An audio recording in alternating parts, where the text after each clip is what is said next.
今天我们来自制一个巧克力和抹茶的爆浆蛋糕，先把它挖一个洞，吃掉它。这是直接配好的巧克力酱，把它挤到这个洞里面，不能浪费。把这个小圈圈围上，把巧克力牛乳加进去。这个是加入抹茶牛乳、纯动物奶油，再入抹茶粉，这个里面放可可粉。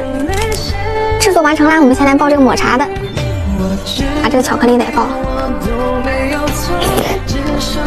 混搭爆浆蛋糕，面包好细腻啊！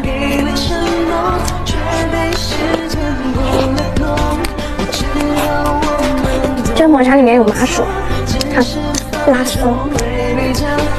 你们要是想吃的话，可以戳下面，麻薯加芹菜好吃。